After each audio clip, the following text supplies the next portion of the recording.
Bapak, Ibu, Saudara, mari kita berdoa.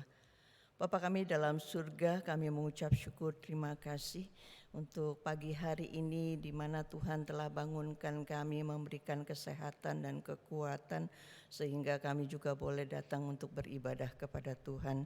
Biarlah hati kami juga sungguh-sungguh berada di mana Engkau berada dan kami rindu untuk mendengarkan firman-Mu.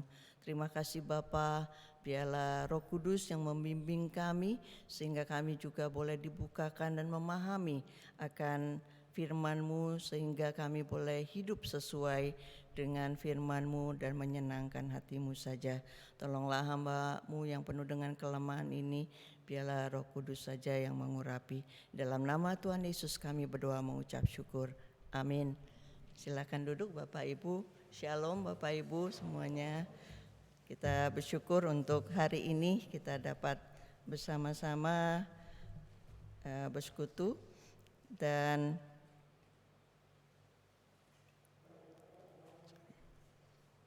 tema yang diberikan kepada saya adalah hakim yang tidak benar.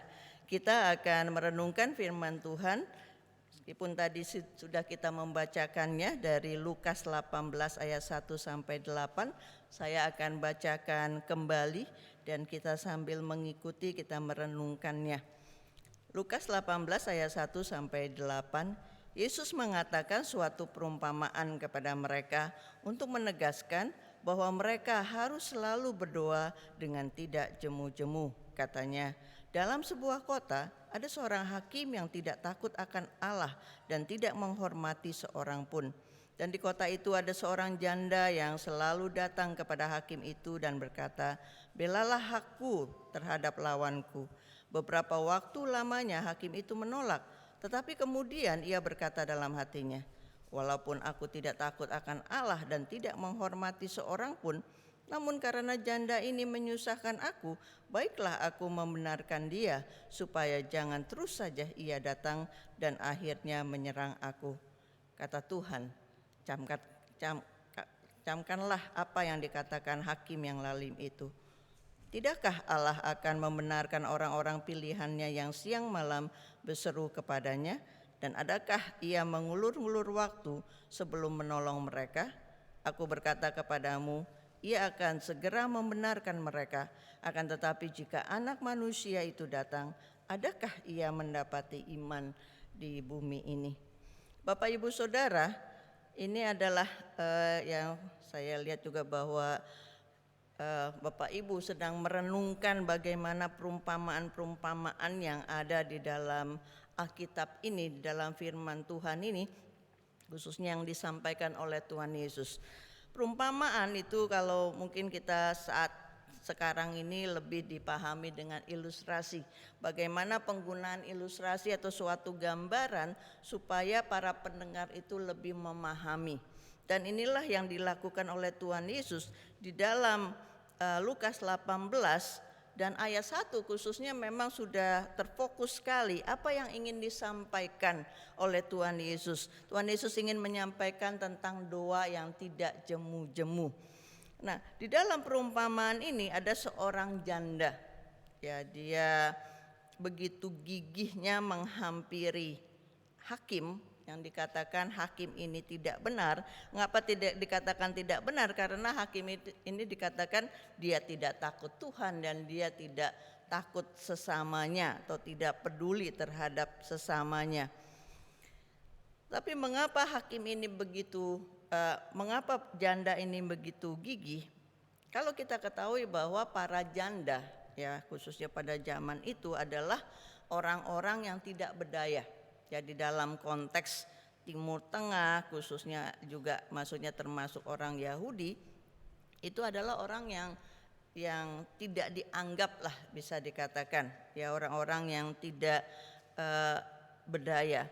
Dan kalau kita baca daripada perumpamaan ini tidak ada indikasi bahwa adanya suami, ya tentunya karena janda tentunya tidak ada suami, tidak ada juga saudara laki-laki, tidak ada anak laki-laki, ya.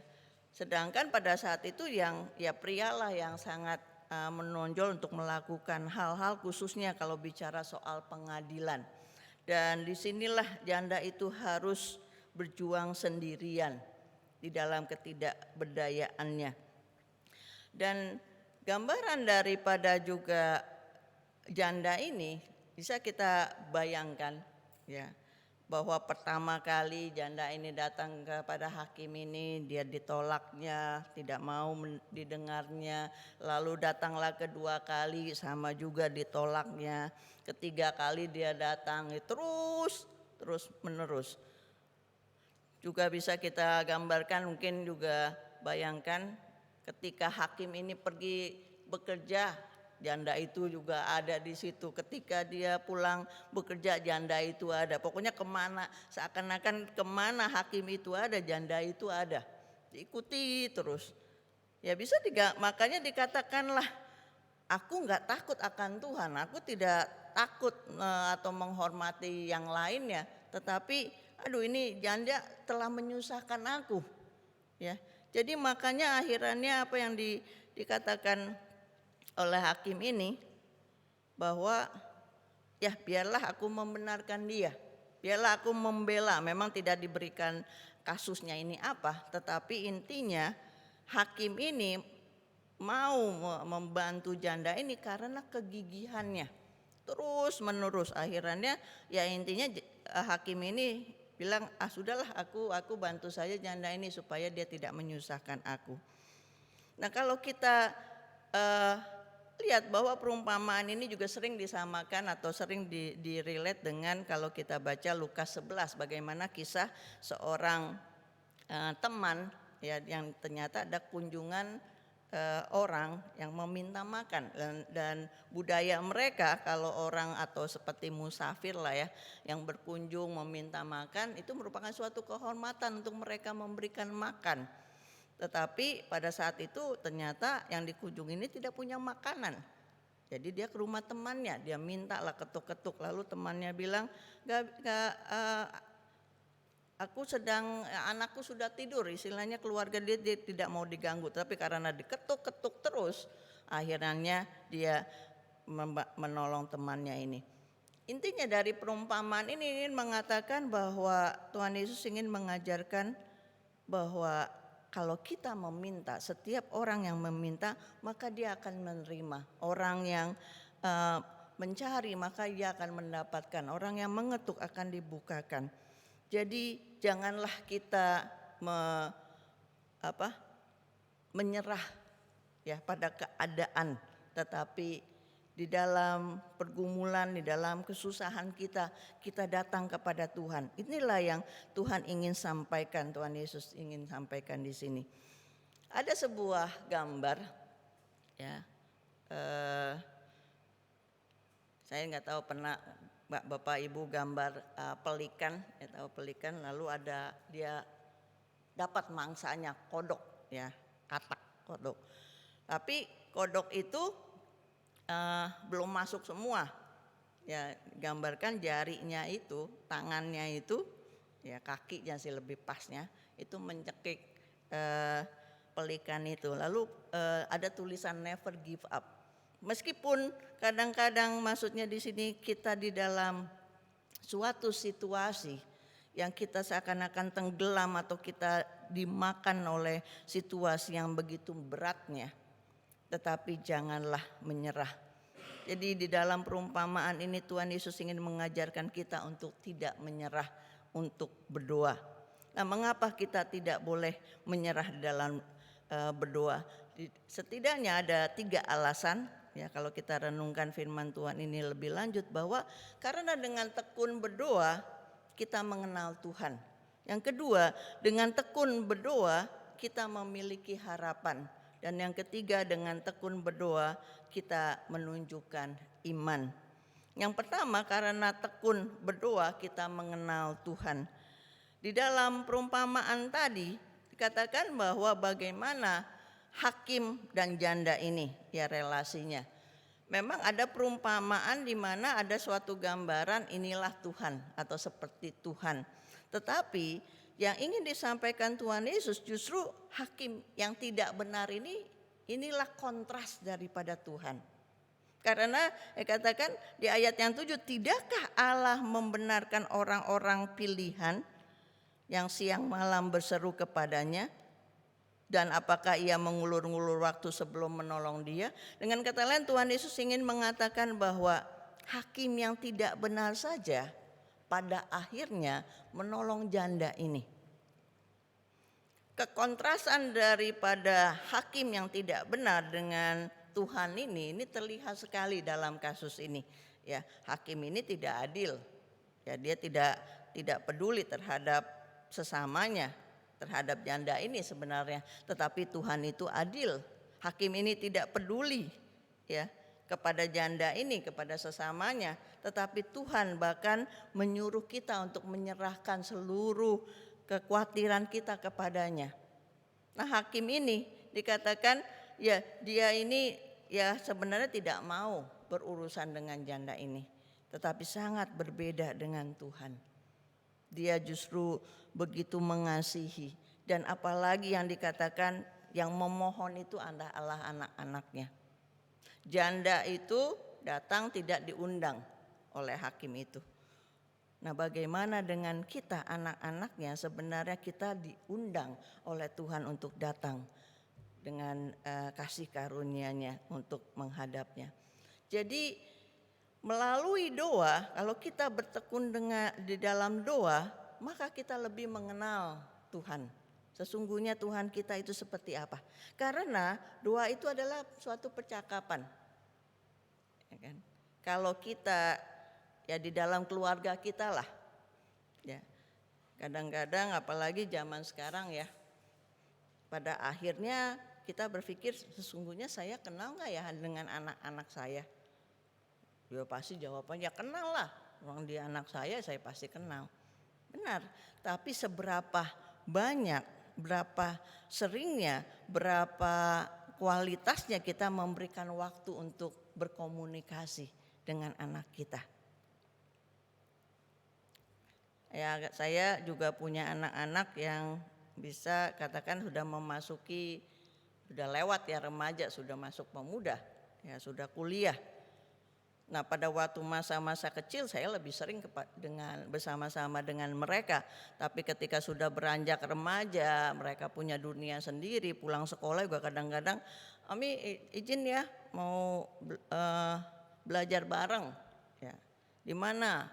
Ya di Starbucks lah, di mana lah, daerah Kelapa Gading ini kan banyak tempat hangout yang mereka bilang untuk belajar. Ya saya mau pastikan aja mereka belajar. Kadang-kadang kayak laporan kantor gitu ya, foto ada temennya, ada bukunya. Ya mereka lakukan atau tidak, itulah bicara soal kepercayaan. Tapi intinya di sini bagaimana komunikasi itu diperlukan untuk kita mengenal. Demikian juga kalau kita sering berdoa, kita berkomunikasi dengan Tuhan, maka kita ini lebih mengenal Tuhan kita itu seperti apa. Dan inilah yang Tuhan inginkan ya, kalau kita berdoa terus-menerus. Dan yang kedua, bahwa karena dengan kita tekun berdoa, kita ini memiliki harapan. Bapak Ibu, kalau kita berdoa sesungguhnya kita ini bukanlah ingin merubah Tuhan, tetapi doa itu adalah merubah kita. Ada seorang atlet ya yang dia harus latihan terus. Nah di sinilah lihat bahwa latihan dengan melatih itu bukan merubah olahraganya, tetapi merubah dirinya. Dan saya tidak tahu apakah Bapak Ibu pernah menonton Forrest Gump. Nah ini ditayangkan TV beberapa kali. Ini film yang memang cukup panjang, tapi ada hal yang menarik. Ya, anak ini kalau tidak salah otis, lalu dia bertumbuh dan jadi rutinitas sekali pada suatu saat ya dia ini belajar pingpong. Belajar pingpongnya bukan sama orang lain, tetapi meja pingpong kan bisa dilipat tuh. Jadi sebelah sini dia seperti dengan tembok gitu. Jadi rutin seperti itu. Jadi akhirnya dia tahu bagaimana untuk naik turun dan sebagainya. Jadi lanjutan maksudnya kegigihan di dalam dia melakukan itu terus menerus, latihan itulah yang membuat dia mahir di dalamnya. Nah, kalau kita berdoa bukan berarti maksudnya kita ini menjadi suatu rutin saja. Kembali lagi tadi doa adalah komunikasi dengan Tuhan untuk mengenal Tuhan. Yang kedua ini doa kita memiliki harapan. Nah, di dalam Matius 6 ayat yang ke-8 dikatakan, jadi janganlah kamu seperti mereka karena Bapamu, saya akan bacakan ayat yang mulai ayat yang ke-7. Lagi pula dalam doamu itu janganlah kamu bertele-tele seperti kebiasaan orang yang tidak mengenal Allah. Mereka menyangka bahwa karena banyaknya kata-kata doanya akan dikabulkan. Jadi janganlah kamu seperti mereka karena Bapakmu mengetahui apa yang kamu perlukan sebelum kamu minta kepadanya. Bapak Ibu Saudara, kadang-kadang kalau kita berpikir lah, tadi bilangnya jangan kita mengulang-ulang. Ya, kalau kita berdoa ya minta sekali sudahlah. Itu yang kita minta. Kan ada yang mengatakan name it and claim it. Ya, sebut saja. Doa saja satu kali.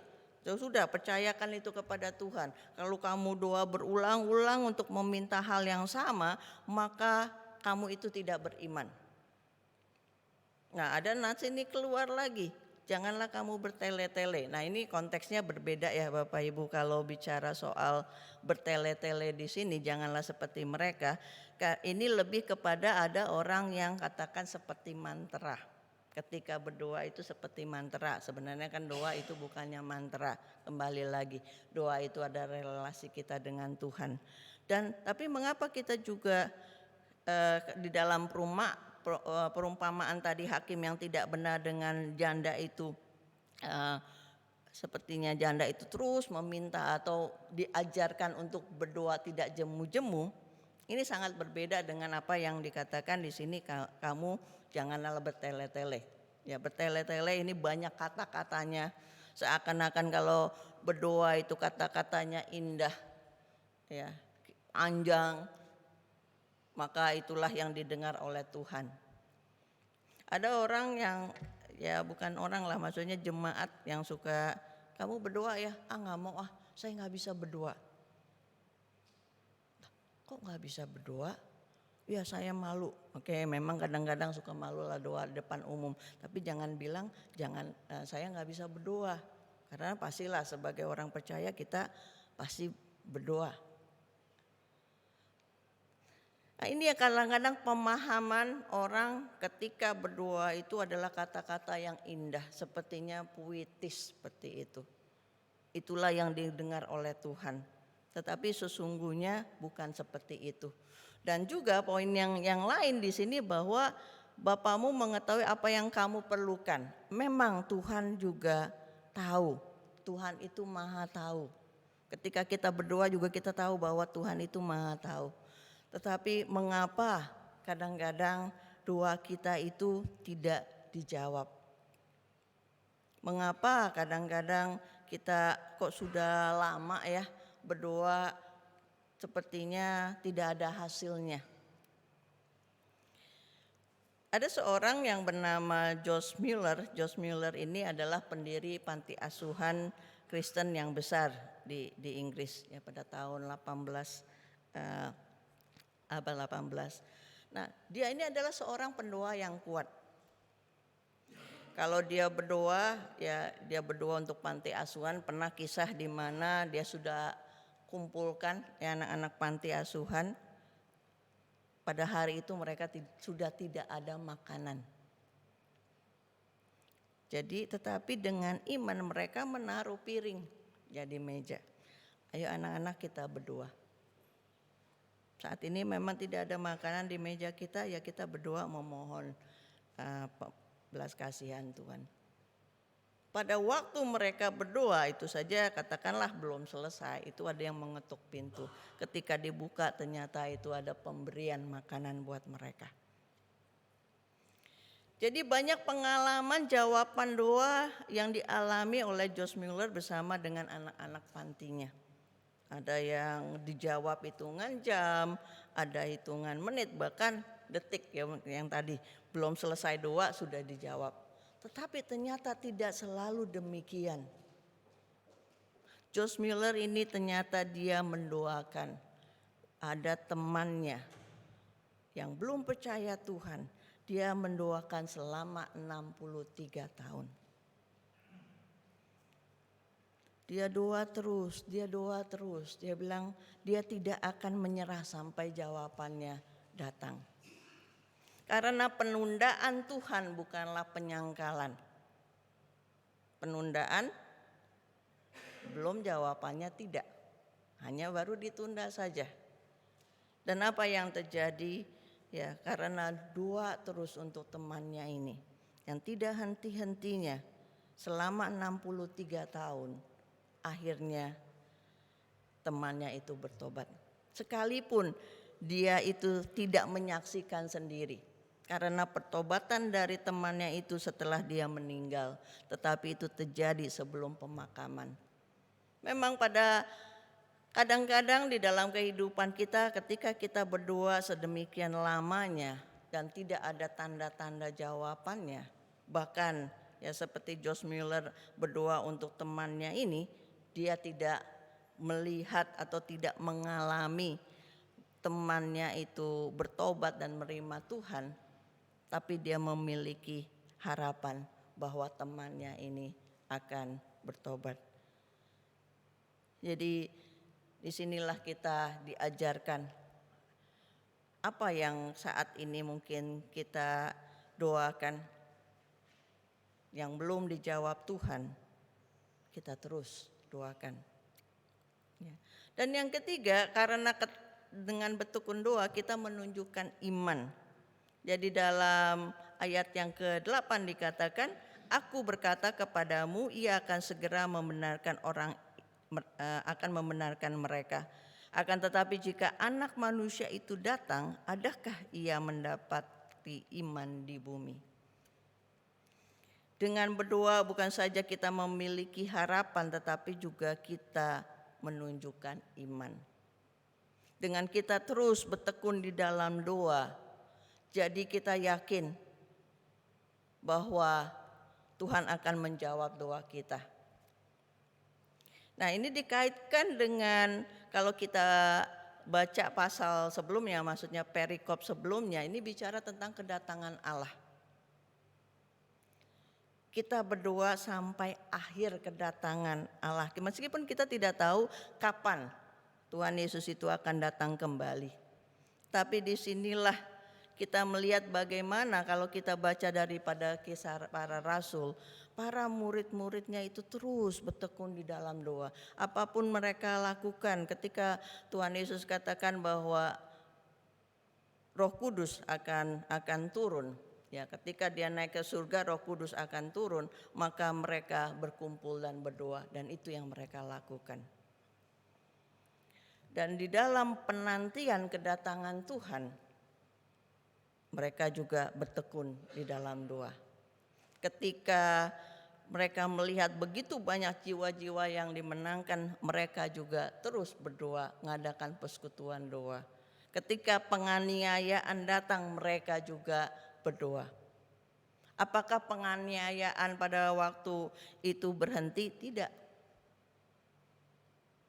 Malah kalau kita baca di dalam Kisah Para Rasul 8, ya, itu terus menerus, bahkan lebih parah lagi. Jadi kemanapun seperti Rasul Paulus melayani, menginjil, dia mengalami banyak kesusahan. Apakah Rasul Paulus tidak berdoa? Dia berdoa.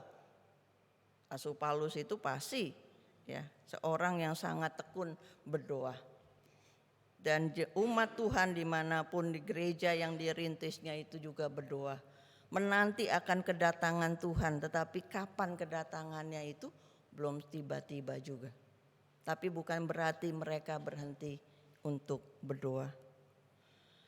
Jadi lama sekali, dan saat ini kembali lagi apa yang kita doakan. Memang tema, kalau bicara soal tema berdoa ini tidak jemu-jemu, di zaman yang instan ini tidak mudah ya. Sekarang kan apa-apa serba instan di dalam kehidupan kita ini, makanan ya instan, bahkan ya ibu-ibu lah yang tahu kalau masak bubur kan agak lama tuh. Sekarang ini ada bubur instan, semuanya serba instan. Jadi mindset kita begitu, pokoknya apa-apa cepat. Apa-apa cepat. Jadi kita, kesabaran kita ini memang benar-benar diuji. Salah satunya ketika kita ini berdoa, kita ini diuji, kita tekun gak sih? Atau kita anggap, saya sudah berdoa gak dijawab Tuhan, mungkin itu bukan kehendak Tuhan. Nah inilah yang kadang-kadang istilahnya Betty ya, beda tipis. Apakah kita anggap itu kehendak Tuhan atau memang kehendak Tuhan kita lanjutkan untuk doa? Atau itu hanyalah istilahnya kemalasan rohani saja? Nah sudahlah. Saya ingat pada dulu ya Ramos ini dia memang suka sepatu, dan ada sepatu yang pada waktu itu dia ingini sekali, tetapi harganya cukup mahal. Jadi saya bilang, Mos, nanti ya kita kumpulin uang dulu ya. Ya Ramos ngerti lah. Nah akhirannya saya bilang, ini berbulan-bulan, bukannya harian atau mingguan, udah berbulan-bulan. Lalu kami suatu saat ke mall, saya bilang, Mos masih mau nggak? Mau gitu kan. Sepatu itu lihat masih ada yang dia inginkan, meskipun sudah berbulan-bulan. Akhirnya kami beli. Tapi apa yang terjadi? Dia hanya pakai kayaknya hanya 2 atau 3 kali. Saya bilang, Mas gimana kamu inginkan sepatu itu, bahkan kalau bisa tiap kali ke mall kamu bisa lihat sepatu itu masih ada atau enggak gitu. Tapi sekarang kamu sudah dapat, ya kamu kayak sia-siakan gitu. Ya udah jadi nggak pengen lagi. Saya tepok jidat, ini kita kumpulkan uang berbulan-bulan untuk beli sepatu yang ya bagi kami itu lumayan mahal, dan anak itu seperti itu. Dan kadang-kadang kita juga berdoa, ya kita tekun berdoa. Tapi akhirnya suatu saat ada lemes juga. Udahlah masih perlu nggak ya kita doakan? Nggak perlulah. Inilah yang kita lihat, apa yang kita doakan. Kita tahu setiap daripada kita ini bergumul. Dan salah satu tokoh Alkitab ya, di dalam Alkitab ini yang bergumul adalah Ayub. Kita tahu begitu sulitnya Ayub ini diterpa, bisa dikatakan habis-habisan, bahkan dirinya sendiri, tubuhnya itu pun habis ya oleh penyakit. Dan inilah yang dikatakan oleh Ayub di dalam Ayub 23 ayat 8 sampai 10. Sesungguhnya kalau aku berjalan ke timur, ia tidak di sana, atau ke barat, tidak kudapati dia. Di utara aku cari dia, ia tidak tampak. Aku berpaling ke selatan, aku tidak melihat dia. Inilah ungkapan daripada Ayub yang menganggap bahwa begitu susah hidupnya ketika dia mencari Tuhan, tapi seakan-akan Tuhan itu enggak ada. Tuhan tidak menyertainya, Tuhan tidak tampak baginya. Tapi di dalam ayat yang 10 dikatakan, karena ia tahu jalan hidupku, seandainya ia menguji aku akan timbul seperti emas. Jadi disinilah ketika kita berdoa, ketika kita menganggap bahwa mana ya Tuhan ya, Tuhan gak dengarkan aku ya, Tuhan janji mau menyertai aku, Tuhan janji Tuhan mau memberkati aku. Tuhan janji akan selalu ada bersamaku. Tetapi kok enggak, kayaknya kayak istilahnya ditiup angin gitu aja doaku, enggak didengar oleh Tuhan. Tapi inilah kesaksian daripada Ayub, sekalipun dia mengalami pergumulan yang sedemikian rupa, tapi dikatakan karena ia tahu jalan hidupku. Ayub tahu bahwa Tuhan begitu maha tahu.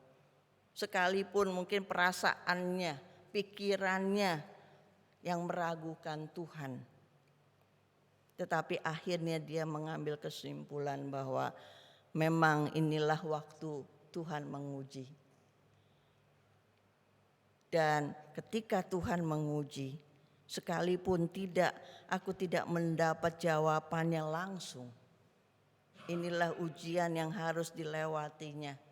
Dan dikatakannya, maka aku akan timbul menjadi emas. Jadi itulah Bapak Ibu, kalau kita berdoa Tuhan tidak langsung menjawab. Tuhan mengatakan janganlah jemu-jemu untuk berdoa. Rasul Paulus di dalam 1 Tesalonika 5 ayat 17 mengatakan tetaplah berdoa. Jadi kalau kita ada pergumulan ataupun kita ingin mendoakan mungkin saudara-saudara kita atau mungkin bahkan orang tua kita yang belum percaya ataupun ada pergumulannya, tekunlah kita berdoa. Saya memang ketika saya mempersiapkan ini, saya bukanlah orang yang tekun, orang yang sabar, termasuk di dalam berdoa. Menjadi tantangan bagi saya ketika saya mempersiapkan ini kayaknya bicara untuk saya juga. Apakah kamu bertekun dalam doa? Saya ingat Boksu cerita ya bagaimana beliau mendoakan untuk orang tuanya, khususnya papanya. Ya kita tahu Boksu sudah menjadi pendeta sejak mudanya dan papanya pada waktu itu belum percaya Tuhan. Bahkan ketika bilang, Bapak saya mau sekolah kitab, saya mau jadi pendeta. Ya mungkin familiar ya yang jemaat lama, Boksu bilang apa, papanya bilang apa? Oh pendeta itu bokek. Papa aja bantu pendeta berasnya. Karena memang papanya Boksu itu punya pabrik beras ya di Kerawang. Ya cukup berada lah. Ya, jadi kalau anaknya jadi pendeta apalagi orang yang belum percaya kepada Tuhan itu tidak paham sama sekali. Mau makan apa nanti? Ya. Tetapi dalam perjalanan hidup, ya Boksu diberikan kesempatan ke luar negeri, lalu dia ceritakan, pokoknya setiap kali ada itu diupdate juga ya, diceritakan, namanya orang tua ya, diceritakan. Lalu papanya bilang, wah papa banyak uang tapi gak pernah tuh ke luar negeri seperti kamu pendeta bisa ya ke luar negeri ya. Melihat akan berkat Tuhan, tapi tetap belum percaya. Tapi bersyukurlah, itulah ketekunan daripada doa Boksu ya, sebelum meninggal papanya sakit terus diinjili dan dia percaya menerima Tuhan sebelum dipanggil Tuhan. Jadi disinilah kita lihat apa yang kita perlu doakan. Nah kalau kita memang kadang-kadang kesulitan, ini saya orang yang termasuk terus berpikir, saya ingat sekali pada waktu saya kuliah, ini udah SET ini sekolah Alkitab ya. Ketika mengikuti ibadah khususnya ya ibadah mendoakan orang-orang sakit, saya terus bertanya, apakah Tuhan selalu menyembuhkan orang yang sakit secara langsung? Apa memang kadang-kadang juga ya bisa saja tidak secara langsung? Apakah ini faktor daripada iman, memiliki iman, dan memang akhirannya ketika belajar firman inilah yang Tuhan ajarkan ya di dalam kita berdoa. Apakah kita lanjut untuk berdoa? Apakah ini memang kehendak Tuhan? Sebenarnya kalau kita bicara soal sesuatu yang baik, Bukankah itu memang kehendak Tuhan? Untuk mendoakan orang atau anggota keluarga kita yang tidak percaya Tuhan, bukankah itu sesuatu yang baik? Yang pastinya adalah kehendak Tuhan. Tetapi kalau terjadi penundaan, ya itu kita juga tidak tahu. Makanya dikatakan prayer changes things. Changes things itu bagi saya sebenarnya prayer changes us. Doa itu mengubah kita. Seperti tadi katakan kalau kita berolahraga terus melatih diri, sama ketika kita berdoa tidak jemu-jemunya seperti melatih iman kita. Untuk kita mengenal Tuhan, untuk kita juga lebih bertumbuh di dalam iman. Jadi kalau kita kesulitan untuk berdoa, bertanyalah, apakah yang kita doakan sesuai dengan kehendak Tuhan? Dan carikanlah jawabannya. Jika memang tidak sesuai dengan kehendak Tuhan, ya hentikan doa itu. Tapi kalau tidak ada jawabannya, lanjutkanlah terus. Karena itu bisa dikatakan merupakan kehendak Tuhan. Dikatakan apakah juga kita bertanya, apakah doa kita ini menjadi tidak seimbang? Maksudnya tidak seimbang ketika kita berdoa, itu hanyalah list. Seperti shopping list. Langsung pokok-pokok doa saya. 1, 2, 3, 4, sampai 10, bahkan lebih daripada itu. Itulah yang hanya yang didoakan. Tapi sesungguhnya apakah itu yang diajarkan? Doa itu seperti itu. Doa hanyalah permohonan doa. Tidak. Kita belajar dari pemazmur. Bagaimana ketika dia berdoa itu komponen daripada doa itu juga harus seimbang. Saya suka akan singkatan dari X, ACTS, X. Ya ini bahasa Inggris.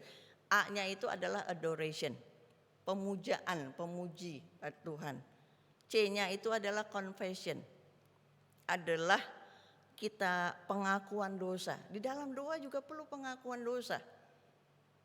Ya mungkin minggu depan ketika Bapak Ibu membahas tentang pemungut cukai dengan orang Farisi, ini bicara soal confession. Dan kalau kita baca di dalam Mazmur 51 bagaimana di dalam doanya Raja Daud juga mengakui akan dosanya. Jadi jangan lupa kita mengaku dosa. Yang T-nya itu adalah thanksgiving. Kita bersyukur. Di dalam berdoa juga merupakan sarana di mana kita mengucap syukur.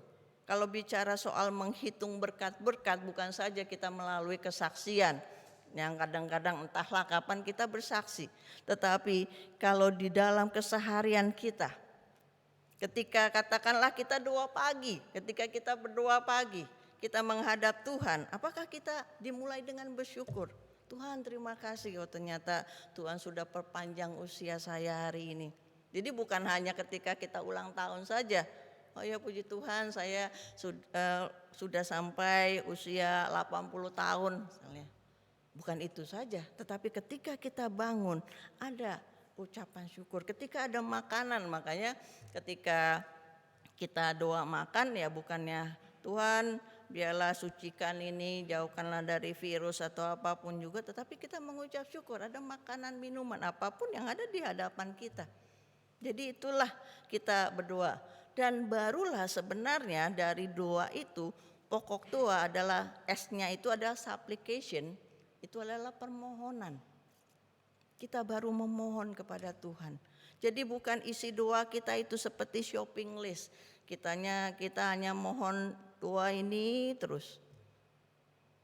Tetapi biarlah di dalam doa kita ada pemujaan, pemujian kepada Tuhan. Ada pengakuan dosa, ada pengucapan syukur, dan ada permohonan. Dan juga di dalam kita berdoa, janganlah kita lupa bahwa kemungkinan, ini kemungkinan tidak selalu, kemungkinan mengapa doa kita itu belum terjawab, mungkin karena ada dosa. Di dalam Mazmur 66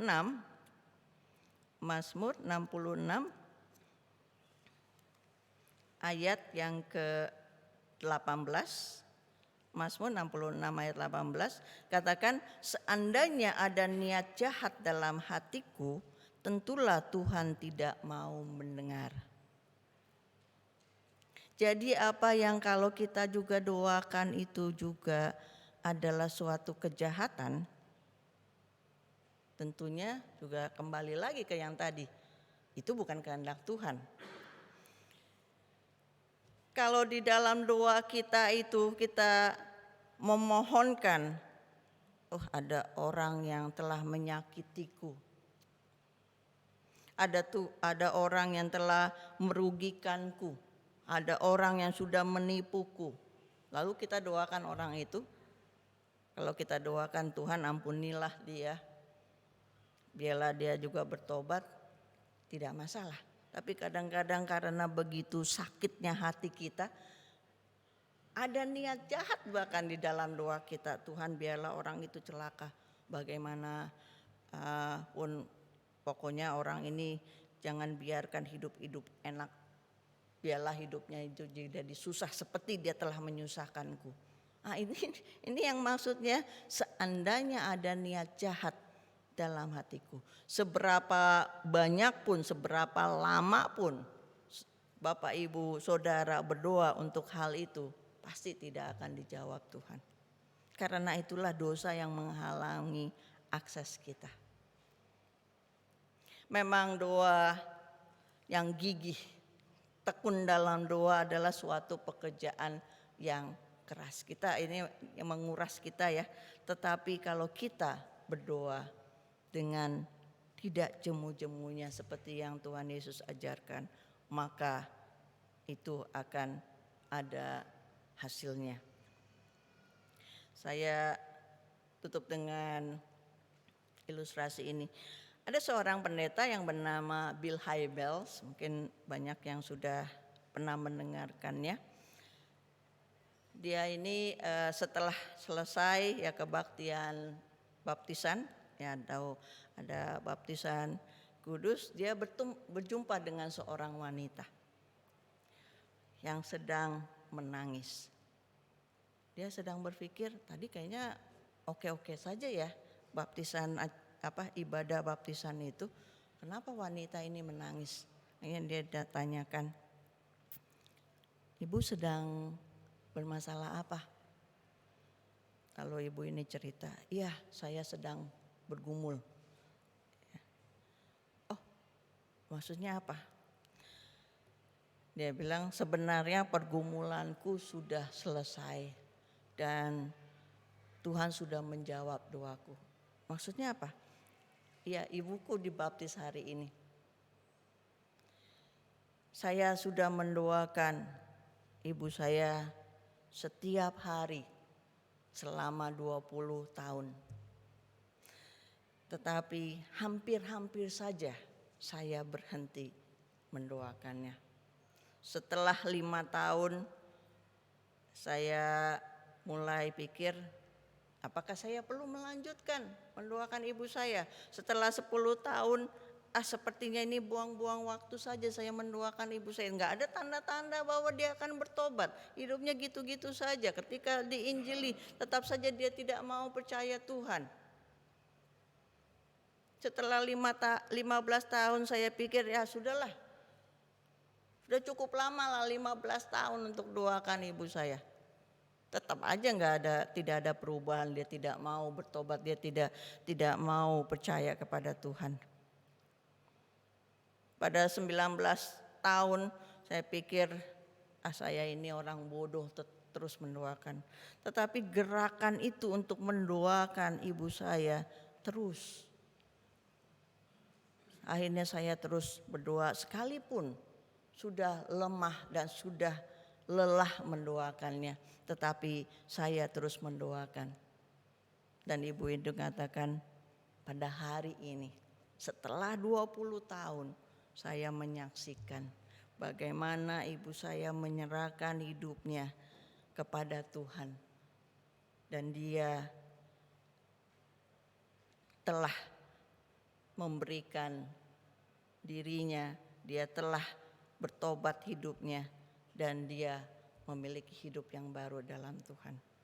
Makanya itulah alasan saya menangis, karena hampir saja saya menyerah untuk mendoakannya. Jadi Bapak Ibu, inilah perintah Tuhan bahwa selalulah berdoa, tetaplah berdoa, jangan menyerah. Mungkin ada hal-hal yang membuat ketika kita berdoa ini putus asa, tapi percayalah bahwa kalau itu memang kehendak Tuhan, lanjutkanlah berdoa. Itu adalah ujian daripada iman kita, bahwa kita akan bertumbuh di dalam Tuhan dan kita akan melihat bagaimana ketekunan itu juga merubah kita, perspektif kita, dan kita memandang pada akhirnya kita akan mengatakan Tuhan itu setia. Mari kita berdoa. Bapa kami dalam surga, kami bersyukur untuk firman Tuhan yang mengingatkan kami bagaimana kami harus berdoa untuk tidak jemu-jemu seperti yang diajarkan oleh Tuhan Yesus. Tolonglah kami yang terkadang tidak sabar, kami ingin apa-apa cepat, kami ingin mendapatkan jawaban doa segera. Tuhan ampunilah kami jika selama ini apa yang seharusnya kami doakan tetapi tidak kami doakan lagi. Tapi kami memohon biarlah Tuhan juga yang menolong kami sehingga kami memiliki kekuatan untuk melanjutkan doa-doa kami sampai kami melihat jawaban daripada Tuhan.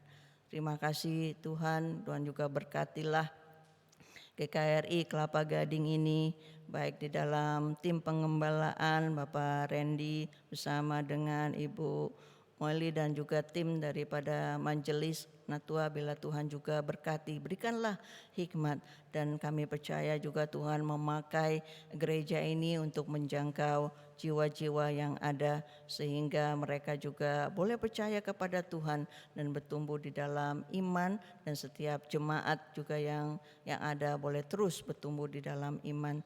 Terima kasih Bapa, di dalam nama Tuhan Yesus kami berdoa mengucap syukur. Amin.